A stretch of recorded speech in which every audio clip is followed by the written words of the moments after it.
Por que sofremos? Por que pessoas boas sofrem? O sofrimento é uma das questões que mais angustiam o ser humano desde toda a história. Não é fácil lidarmos com o drama do sofrimento, seja o nosso, de pessoas que amamos ou até de pessoas que estão longe de nós. O livro de Jó, entre outros assuntos, é um livro que fala sobre sofrimento. Tenho estudado esse livro aqui com a igreja e senti no coração o desejo de compartilhar através de alguns vídeos os ensinamentos que nós aprendemos do livro de Jó. É o meu desejo também fazer um livro acerca dessas séries que eu tenho trazido aqui para estudos com a igreja, principalmente nesse contexto de pandemia e todas as suas consequências que tem trazido tanto sofrimento ao redor de todo o mundo. Bom, quem foi Jó? Jó foi um personagem histórico das Escrituras. Ele é citado em Ezequiel e em Tiago como um personagem real. Aliás, não teria sentido Tiago exortar os crentes à perseverança no sofrimento baseando-se em um personagem fictício. Mas ele é um personagem real colocado ali em Tiago ao lado dos profetas. Jó provavelmente viveu no tempo dos patriarcas, é o que tudo indica pelo livro. Mas a sua autoria provavelmente foi no tempo em que a sabedoria estava em auge em Israel. Por exemplo, no tempo de Salomão. Não quer dizer que foi Salomão quem escreveu, mas é muito parecido. Salomão também tenta responder as questões da vida, as perguntas mais cruciais da vida pela sabedoria humana, e ele se vê extremamente frustrado. Ele só encontra conforto quando ele depara-se com o temor de Deus. E o livro de Jó, além de sofrimento, fala de sabedoria. Afinal, a sabedoria do Oriente é ali testada no sofrimento de Jó, representada, vamos dizer assim, por 3 escolas, que são seus 3 amigos, que vêm de 3 regiões conhecidas pela sabedoria.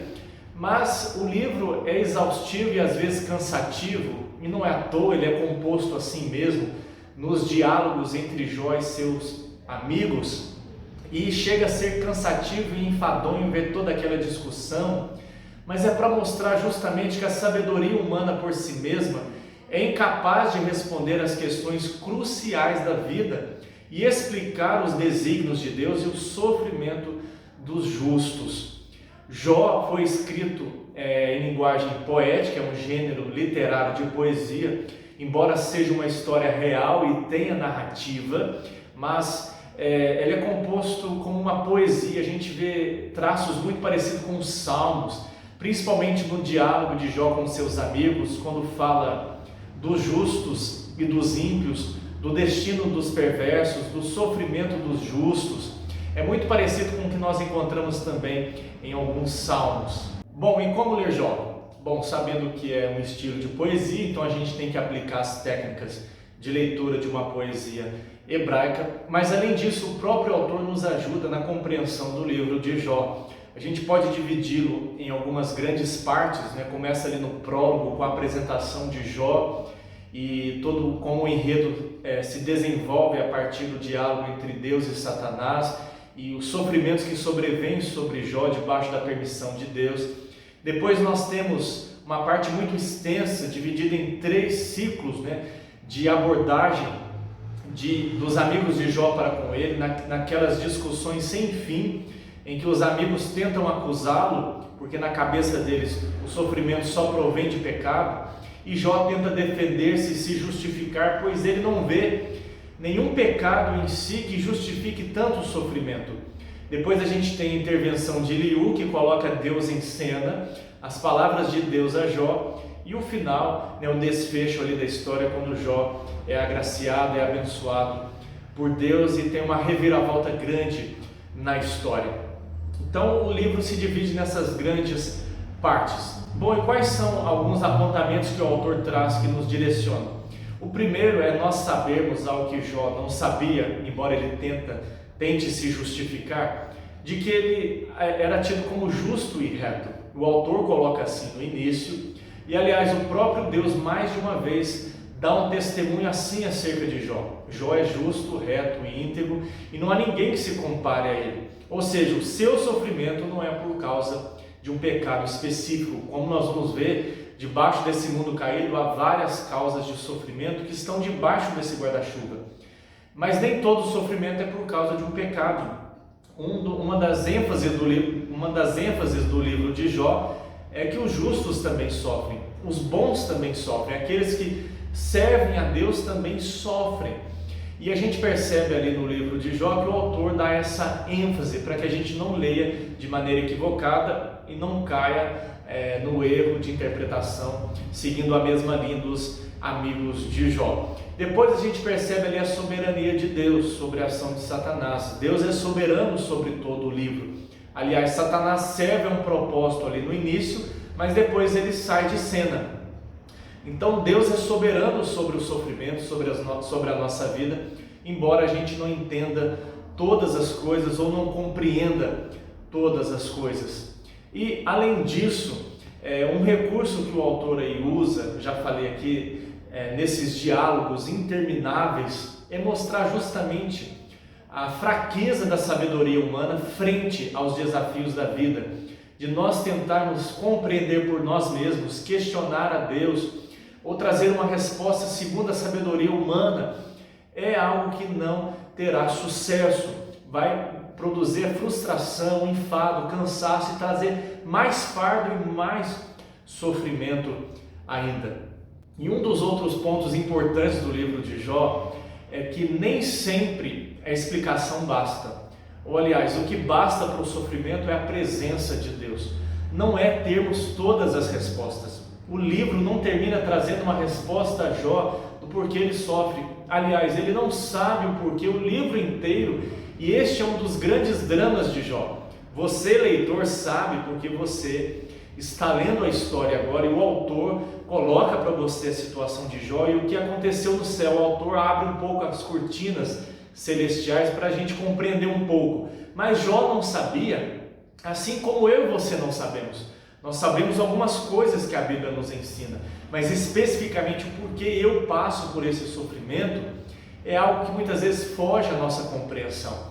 E o que nós aprendemos com Jó é que saber as respostas não significa que isso trará consolo ao nosso coração, porque as respostas muitas vezes não vão mudar as situações, o sofrimento vai continuar ali.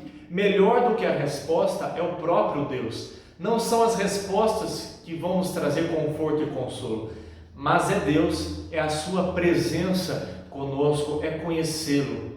Se você ler Jó, você vai ver que no início ele se apresenta como um homem reto, religioso, mas no final ele diz: eu te conhecia só de ouvir. Ou ele conhecia ou não? Bom, Jó é descrito como temente a Deus, não dá para a gente fugir disso. O próprio Deus diz isso, que ele é um servo de Deus.